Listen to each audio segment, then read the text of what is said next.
Welcome to Independence, the FIEC podcast. My name's Phil Topham, Executive Director of the FIEC, and it's time for our dive into the news. We've not done this for a couple of weeks, and I'm pleased to welcome John Stevens, our National Director. Morning, John. Hi, Phil. And our Head of National Ministries, Adrian Reynolds, is Hello. here as well. Good morning, Adrian. A good Easter, gentlemen? Yeah, it was all right. Well, that wasn't very quick. Yeah, great Easter. I mean, so it's always good to remember that Jesus has risen. Absolutely. And I do that every Sunday, John. Oh, we do, but it was nice to take a little bit of time off. My car broke down, that's why I didn't. I'm sorry. No, there we are. But no, Christ is risen, and we rejoice in that. This week's been a busy week for us. Adrian, you've just come back from Reading. Yep, so our local conferences are underway. We've had a few this week, and yesterday I was in Reading with the folk there, looking at the subject, proving yourself, really important subject. It's quite... I mean, I've done two of these now, one in Leicester, one in Reading, and each time I'm convicted by it. I think by the time I get to number 6, I'll be a wreck, probably emotional wreck. But really important subject actually for us to grapple with as leaders. So yeah, really happy time. Good just to hear really what we're hearing from lots of churches, which that people are being converted. Churches are growing, sometimes in surprising ways. So leaders really on the ground in local churches, generally in very good heart, and to hear of conversion growth, especially, really thrilling. To hear about, a small church which is having multiple baptisms, all those sorts of things. Very exciting. Excellent. John, what have you been up to this week? I've been largely in the office actually, although on Tuesday I spent a day with the European Missionary Fellowship staff. I'm a trustee of the European Missionary Fellowship, and they got together kind of reasonably locally. So I was talking about the gospel vision for Europe, the need of Europe, why there's a real opportunity to be getting the gospel out into Europe. I do think that for British churches, we do need to see Europe as being a kind of a really important mission field for us. Sort of 741 million people. I would say that if you look at where the greatest need is in the world in terms of unreached kind of groups, the Islamic world, Japan, and then kind of Europe comes next in terms of sort of very small numbers of Christians, the evangelical churches kind of not growing very fast. So despite all of the history, despite the appearance of being a kind of, Christian heritage, actually the reality is immense gospel need across kind of Europe.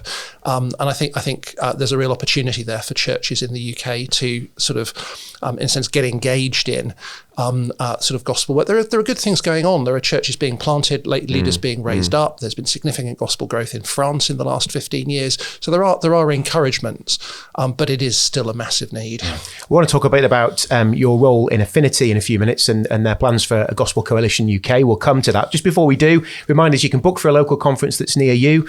Thrive and Ministry Wives, I believe there are still some places available on both of those conferences, but you need to contact us if you want to book. Bookings have closed on the website. There's 1 or 2 places left if Women in Ministry or Ministry Wives want to book for either of those at the end of this month. And of course, the Leaders Conference bookings are still open as well, and will be Get in. until October. So yeah, the early bird price £235 until the end of June. He asked, and Joel has nodded. Excellent, very good. I ought to know that by now. I just checked myself. So right. Yeah, there we are. So let's talk a little bit then, John, about the time you spent with Affinity before Easter. Some stuff's come out this last couple of weeks. Affinity are exploring what it would mean to set up the Gospel Coalition UK. First of all, just give us an overview of why those discussions have been happening. Can we just go back and say what Affinity is? Because I don't think everybody listening will necessarily know what So Affinity FIEC is a constituent member of Affinity, which is a broad group of conservative evangelicals, both individual churches and larger groups. It's not just independents. So FIEC is a constituent body. So are some of the Presbyterian groupings in Britain, some of the Anglican groupings, etc., and also Christian charities as well. So like London City Mission and the like would be part of Affinity as well. So it's a broad umbrella of conservative evangelicals. So why is Affinity thinking like this? Why isn't what they're doing already giving that broad evangelical consensus? Why think about something called the Gospel Coalition UK? Well, I think Affinity's been around for a long time, and as you said, it's a sort of a more conservative evangelical kind of gathering of a kind of churches, networks, denominational groups, and also kind of mission agencies and kind of bodies. It's been around. It was originally the British Evangelical Council. It then became sort of a Affinity. It's led by a group of trustees and a council of representatives of all of those different groups, probably about 25 or so people. And in many ways, what Affinity has been seeking to do is actually very much what a Gospel Coalition does. It has sought to be a meeting place around a core agreed doctrinal basis for mutual encouragement, standing together in the gospel. Graham Nichols is the director of kind of Affinity. They produce a variety of kind of resources and materials to help serve kind of churches churches. So there's a sort of a theological journal that's published a couple of times a year. They hold a conference biannually. And actually, I think one of the main advantages of it is getting together that group of leaders and representatives from those different denominations, networks and bodies. And actually, we spend 24 hours together twice a year, and that really does foster relationships and mutual understanding.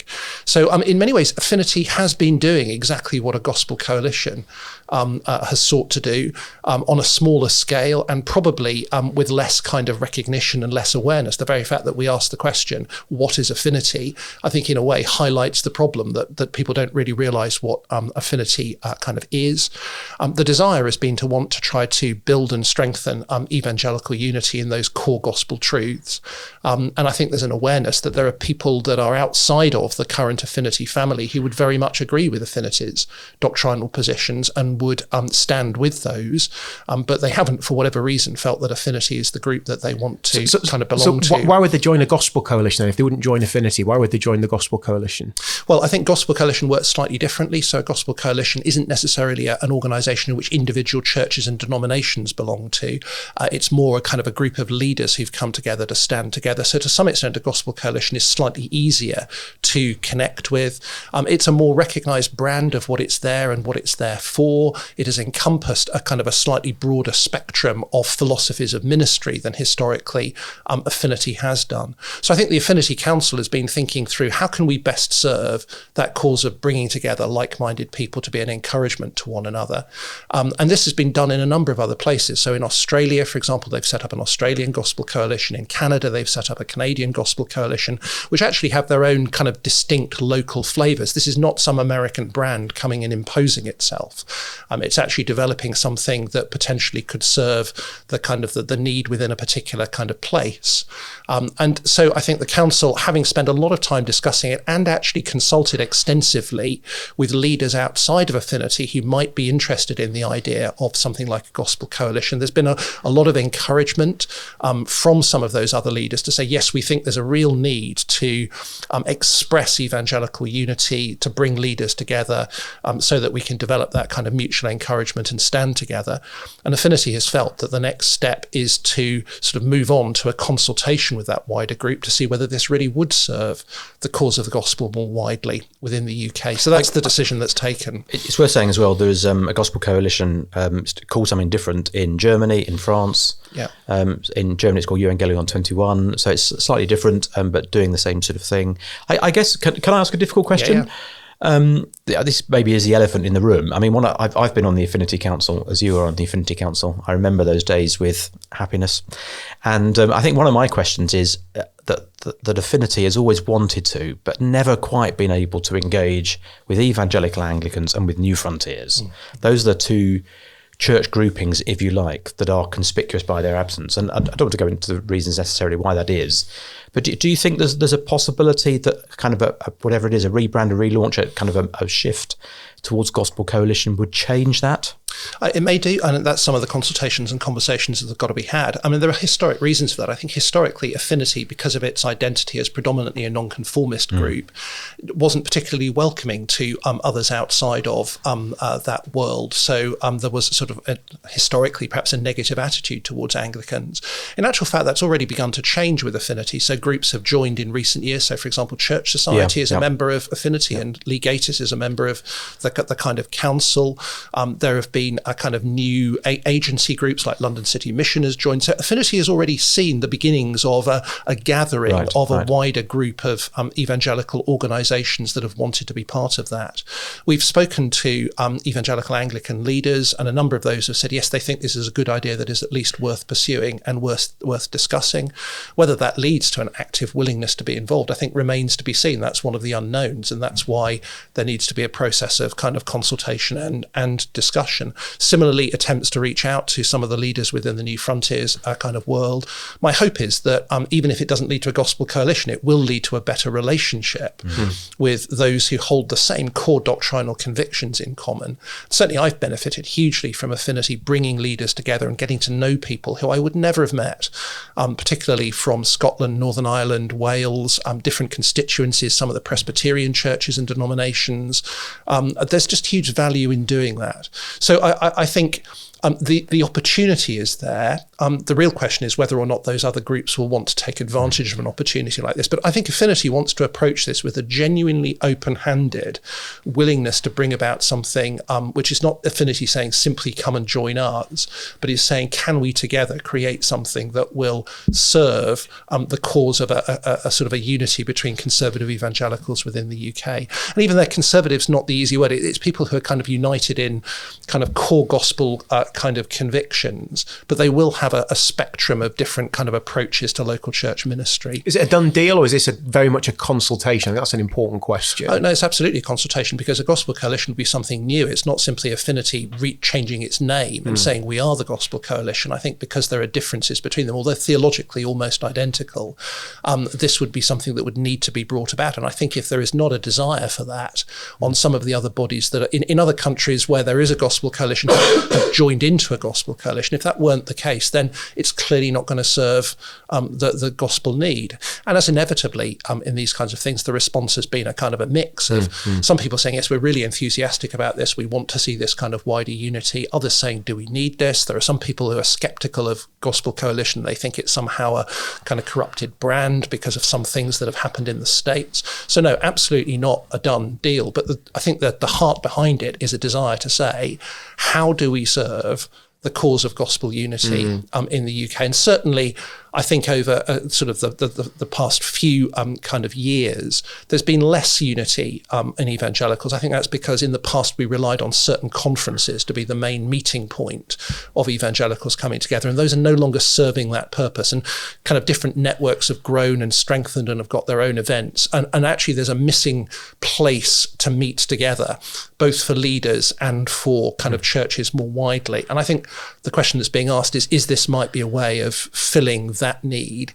in a way that sort of serves the gospel, because we're all in the end really very small as a kind of evangelicals, and we can easily just move only in our own streams and only in our own little corner of God's kingdom. And there is great benefit from recognising that we are part of something much bigger. We will watch it with interest. Thank you, John. Let's dive into and pray. Absolutely. And if you've got a view, and get involved, pray about it. Get in contact with Affinity and let them know what you think. Absolutely. But we will watch on and see where that lands. Let's move on to a massive news story this week, which has been the CAST review. This is into gender identity, and particularly on the back of sort of the Tavistock Clinic and the way that children especially have been fast-tracked towards gender identity change and all that kind of thing. The CAST review was absolutely excoriating, I think it's fair to say, about the paths that have been followed, essentially saying that ideology has trumped medical advice in lots of ways, and essentially making recommendations which will, if followed, move this kind of recommendation into a completely different area. It was a very, very interesting thing to read. You've both printed it out in full. I printed it in A5. Yes, to save a bit of money. Paper. Yeah, it's you can't see this if you're listening, but it's a mummer of a report. It's huge. Absolutely. Full of recommendations of how to do things differently. The one that I thought was most interesting was the recommendation that when children present like this, there should be a more holistic medical approach to how they are interacted with, looking at things like mental health, situations at home, or all of those things. That can only be a good thing, can't it? Can we just go back one step? You did this with the other story, well, of course. I think it's important here. There are people who have been very, very poorly served. Real people with real problems who have been very, very poorly served by the gender and identity services that have been provided. We need to be full of lament for that, I think. So let's come on to the recommendations and what the report says. But actually, there are some people who have been shabbily and worse than that, very poorly treated, and have been done a great disservice by these services or lack of services. And that's something both to lament and to pray into. I think it's a moment for grace as well as a moment for truth. Peter Linus says that in his EA summary, which is a very helpful little summary, actually, if you want to read that. We'll put the link in the show notes. It is a moment for grace as well as a moment for truth. So but before we sort of jump onto it and talk about all the things we like about it, and perhaps think where it doesn't go far enough, we just do need to acknowledge that some people have been very, very badly treated by just the poor services that have been provided. So just in general comment, you said it was excoriating. At one level, it is in terms of changing the processes that are adopted. At the same time, it's quite nuanced. So it does sort of say, and having dealt with all of the people who've been involved here, all of the practitioners, all of the different views, I mean, the kind of Hilary Cass reaches the conclusion that everybody acted out of what they thought was the best interests of those that they were treating. And there's no doubt that here there was a massive social phenomena, a massive increase in transgenderism, and 100-fold increase between 2009 and 2021 that totally overwhelmed the services that were provided. So you're absolutely right, the need for holistic care. But when you suddenly had a mass explosion of people wanting care and requiring very significant kind of therapy, consultations, etc., it suddenly becomes impossible to deal with that. And she makes the point that in many of these areas, there's simply no evidence base on which to determine treatment conditions. Now, that inevitably led to people operating from an ideological perspective or making judgments on the basis of very little kind of evidence. But she does recognise something of the challenge that was faced by practitioners of a massive explosion of demand, often with people coming with expectations of what they wanted, thinking they knew what treatment was right for them, plus the absence of any really significant evidence base as to what the implications of various treatment and a very options toxic were. I mean, she says it's a very toxic culture in terms of people discussing it. I'm just the stats. 2009 there were just about 60 referrals to GIDS, the Gender and Identity Service in the UK, for children and adolescents, just under 60, something like that. 2016 about 1,800. So, I mean, actually, in absolute numbers, they're still not enormous. No, but it is an explosion from where you were. And as you all know from the press, it's in our faces the whole time. Yeah. The ideological point is interesting, though, isn't it? Because actually, a lot of young people have access to internet, social media. They are looking at all these kind of affirming videos, memes, etc. This is the route to go down. Influencers encouraging people down that route. And then in schools, we read that, gender affirming care is all the rage amongst school children, even at primary school age. That should worry us, shouldn't it? And powerful lobby groups. Yeah, absolutely. I mean, Stonewall have been very powerful. Yeah, I mean, Mermaids, Wes Streeting just yesterday has apologised now for the part that he played. He worked for Stonewall. He's the Labour Health Shadow Health Secretary. He worked for Stonewall at the time, and of course, the very well-known mantra was that a trans woman is a woman. And actually, he's now rode back on that and said he's very sorry for that, and that wasn't right. So I think lobby groups like Stonewall have had a profound influence, not only in terms of gender provision, but actually in education, lots of other areas as well. And it's just, I mean, I think if you weren't angry about it and cross about it, you would have to admire actually how a very small group has had a very profound impact. But I think actually it is a cause for great sorrow and anger on the part of Christians. Well, I think that's right. I mean, the report devotes quite a lot of time to asking the question, how did this phenomenon grow? Why was there such an explosion? And I think it's fascinating to see why that has kind of happened. Because, of course, for some, they'll say, well, it's just evidence that transgenderism was real and it was just not diagnosed and not acknowledged. I think the report recognises that to some extent the ideology causes people to interpret their experience in particular ways. And social media has had a huge impact in terms of doing that, in terms of, or in a sense, creating the idea that gender is fluid and that if you feel in certain ways, then that's an indication that you are transgender.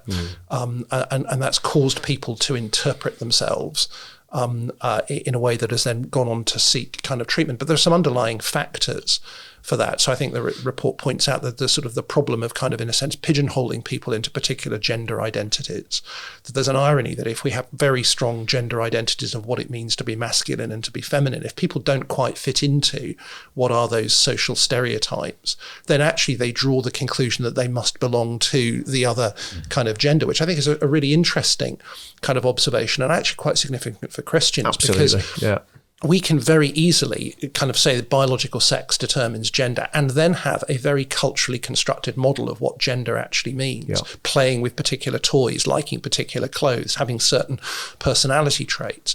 If we kind of take that very rigid view of what masculinity and femininity means, then actually we create the problem because people who don't fit that norm, well, how do they explain the fact that they don't fit that norm? Well, transgenderism is one way of explaining that. So I think that's just an example. I mean, another Another that was hugely significant is the impact of pornography in terms of affecting people's understanding of kind of sex. And some shocking statistics about the ages at which people see extreme pornography and the impact that has on people. So of the respondents to the survey, I think I was struck by a statistic that said that sort of 47% kind of basically sort of girls expected sex to involve sexual aggression. And 42% thought that girls enjoyed sexual aggression, including choking, which is obviously being created by pornography.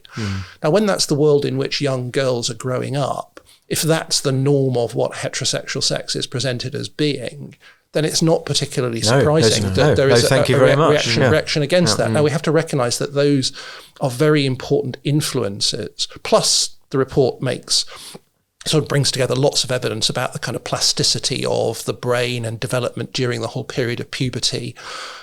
So I think it's significant in terms of identifying some of those underlying causes which are more social and ideological rather than rooted in any kind of sort of a biological or medical kind of issue. And that's been exposed by this report. In a couple of minutes, I want to ask you both for advice for church leaders in this area. But before we do that, let's just link this to social media.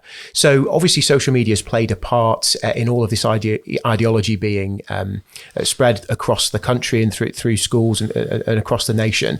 But interesting story this morning about social media. So WhatsApp have lowered their guidelines for age restrictions. So now they're saying it used to be 16, now it's 13. Story on the front page of the BBC website this morning saying children as young as 9 are being added to malicious WhatsApp groups. There's something else going on here, isn't there? People being pastored by their smartphones, essentially, and children being influenced by tablets and smartphones from a very, very young age. I've got profound concerns about this as a dad of a young daughter. How seriously should we be taking this in the church? Well, I think we have to. I mean, we're all parents around the table. Not everybody listening will be a parent. I think one of the things we've got to do is we've got to help parents in the church know how to parent well. I think there is a shift in accessibility and availability that has come first of all through the internet, and then secondly, I think especially through smartphones, which puts the internet in your pocket. I don't want to downplay that, but I do also want to say that parents have always had to train their children to live in a non-Christian world, essentially. So I think that looks different in different stages, and I think that the moment we're facing at the moment is particularly intense, and the pressures are particularly kind of multiplied, but it's not entirely new. I think I just want to say it's not entirely new. So I think actually the things that if you were a Christian when you were younger that you were grappling with, probably in principle, underlying principle, there's some of the same issues. So, in terms of, I'm thinking about the friends I had at school as a Christian and the colleagues in class, for example, and things they were looking at and talking about, that there were pressures as well. I think the internet and the availability of smartphones does make a quantitative difference. Yeah. So the accessibility is that much greater. But I think actually the parenting principles are unchanged.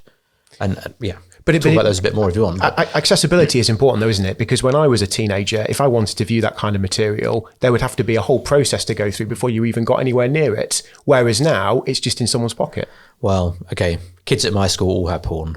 Right. In the 80s. They had a magazine at the bottom of their bag. Yeah, okay. And there'll always be the new thing that's reacting to the thing that went beforehand. So when television burst onto the scene, you could watch all sorts of stuff on television that wasn't available or that was more difficult to get hold of, and that influenced and changed people's thinking. I think one thing we can recognise is I do think it is a massive challenge because social media and all of these sort of devices are wonderful. They open up great opportunities for connecting, forming friendships, for kind of organising, gathering together. My kids have appreciated those and those have been hugely helpful. But then there's a whole load of other dangers. And what's really hard as a parent is policing it because you don't necessarily know what your kids are watching. Obviously, the age at which you make smartphones available, but that could be made difficult by schools and others, almost expecting that you have them to be necessary for doing kind of work as schools move on to kind of iPad and phone-based kind of sort of systems. Scan the QR code. So you kind of get driven into that world. Although I think at the moment we should be encouraged that there is, I think, in wider society, an awareness of the dangers. Yeah, there are increasing noises being made about the effect of social media, the effect of smartphones, some wanting to argue that smartphones should be banned, greater regulation of the companies and what's kind of available. And again, this is an area of new technology that's not been around for a long time, and its dangers are being increasingly identified. I mean, the whole move to want to have age verification for pornography is another kind of really positive step to control that. Those are a reminder to us that just a free market of allowing people to do whatever they want here is ultimately deeply destructive. People need to be protected against how these devices can be misused and the companies that will sort of profit from kind of misusing them. So it's not massively different to other areas of life where something new is originally received and everybody becomes enthusiastic about it, and then the dangers are perceived and it begins to be increasingly regulated in the same way of, say, smoking. So things are changing, but it's a massively difficult thing to help children to be able to have access to those things that are needed and useful to them whilst protecting them from those things that are deeply dangerous. And I guess being honest with kids from an early stage. I think the Christian model of parenting that basically says, keep them from danger and don't let them know that this is the world they're in, actually, in the end, doesn't work. People need to, I think, in the modern world, be kind of taught and made aware of the dangers, the problems. Parents need to talk about those. They need to be honest about those. They need to be helping their children to become wise and make judgments, and actually not overreact when their kids make mistakes on those areas, actually to use those as learning opportunities to help them to become wiser. We're recording something next week. I was going to say that. It's just in my notes there. We're recording something with Nathan age. Weston, who's at Moorlands Church in Lancaster, on pastoring in a technological age, and there'll be some wisdom in there on this great subject. Anything you want to say to church leaders about the CAS report? I think I want to say that it's very easy to talk about this subject in the abstract and with sort of cold, in terms of cold reality, whereas actually if you've got people in your church or you yourself have first-hand experience of gender issues like this in family or in close connections, then I just think you've got to remember it's very, very painful and very, very personal and often a very, very difficult thing to talk about. So please, please, please do talk about it carefully in church. Just be aware there may be people who are really wrestling with issues you don't know anything about, perhaps a child in the family, and just talk about them in a pastorally sensitive and careful way. Every situation, I think, is different. Every child is unique. And I just want to urge some pastoral sensitivity for when we're talking about these things in church, which we must. Yeah, I think that's absolutely right. I think we can take some confidence and encouragement from the CAS report that actually the services that are going to be provided are, I think, going to be more cautious and more careful. That's a good thing. And more holistic. Yeah. I think that we need to recognise that people do struggle with issues of gender. These are really very deeply felt kind of incongruence between kind of what I'm expected to be and who I feel that I am. And we mustn't downplay how painful, difficult and hard that is for people to fit in. Often, as the report shows, that's bound up with all sorts of other issues like neurodiversity, other issues of mental health. So these are often people in great pain with deeply rooted kind of problems that require an immense amount of care. In fact, in some ways, the kind of report shows that this can't just be medicalised by giving puberty blockers or kind of hormone treatments. The holistic treatment that is prescribed or is kind of recommended is a much more counselling orientated, helping people to come to terms with who they are, what they're feeling. In some ways, it echoes the kind of work of pastoral care and counselling. Yeah. And it's a reminder to us that is actually not a simple work. That is actually a really long-term investment that takes a huge amount of time to help people, listening to them, understanding them, bringing truth to bear on them. As much of the kind of report is about saying helping people to come to terms with how they feel rather than thinking it can simply be resolved by kind of pills and treatment. And I think that is a reminder to us of the pastoral work that we have to do. Obviously, we have the Spirit, we have the Word, we have the truth, but actually in the end, that pastoral care is highly significant. And there's a seminar at the Leaders' Conference in November on shepherding in a sexually confused world, which is broader than this, but is an important topic. I think another thing that's sort of really interesting in the report is that with many of the girls who present, the evidence is that quite a number will in the end not go through and continue into transition. Although quite a high number of those will in the end resolve as cisgendered lesbians. So there's obviously something going on in terms of people with feelings of same-sex attraction that are being kind of categorized as being transgender. And again, I think that's something we need to be sort of aware of in the church at the moment. I think there's an issue, it seems to me, in the church at the moment as to how we deal with the whole issue of sexual identity, gender and homosexuality. Some wanting to argue almost there's no such thing as homosexuality, there's no such thing as homosexual orientation, we need to abandon that idea, the Bible doesn't speak about it. And although I'm very cautious about the idea of sort of a sexual identity that's sort of some sort of fixed ontological idea, the reality is that people do struggle with desires. Some people struggle with desires that are primarily focused on those people of the same sex. Actually, the Bible tells us that's the case. Romans 1, God hands people over to kind of desires. And I think there's a danger of sort of, in a sense, almost dismissing that as a reality. And I think that could be pastorally dangerous. We need to recognise that often people are struggling with fixed patterns of attraction in their lives. Now, of course, the gospel frees people to live for Jesus, to resist sin, maybe even to be changed and transformed. But we shouldn't quickly assume that this is somehow a bogus phenomena. It's a very real issue that people are wrestling with. Much pastoral care and wisdom needed. Just to round off for the last couple of minutes, we wanted to talk about the Prime Minister. Yes, and finally. His trainers. So there's Adrian's trainers for those watching the podcast. This is a fine Adidas high top. Right. Rishi has been photographed wearing his Adidas Sambas. Is that another version of Adidas? A classic 1947 trainer, wow. In fact. White with blue trousers. He's been roundly ridiculed for it, not least by the Adidas Samba community. Are you part of that, John? I'm just so I'm surprised by that. Anyway, not least by the Adidas Samba community, who feel that he has, by wearing them, completely trashed the reputation of this. That's a bit harsh on the Prime Minister. Whatever your politics are, that's a bit harsh. I feel sorry for him because he's trying to be trendy, isn't he? And trying to look good. And he's just all come back to bite him, really. And by the way, by putting this on the table, my black and gold Adidas high top with a kind of fleece lining there at the top. Looks lovely. Yeah. I've basically dissed this as a trainer now. I've trashed the reputation of that as a trendy of trainer. This Adidas community as well. So I've probably offended some people. It is an interesting lesson just for me in passing. I'll tell you why I feel people are obsessed with appearance. And whether it's Theresa May's leather trousers or a posh jumper that a US pastor might be wearing in the States, or Rishi's trainers, people are obsessed with how people look. I mean, Rishi's kind of gets mocked for his short trousers, and even when he was doing interviews, he was asked, why do you wear such short trousers? Of all the other things you could ask the Prime Minister of the day, why do you wear such short trousers? It's just a nonsense, really.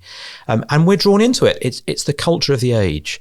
And I do think how pastors and leaders appear on the outside matters a lot to us. Probably more than we like to admit.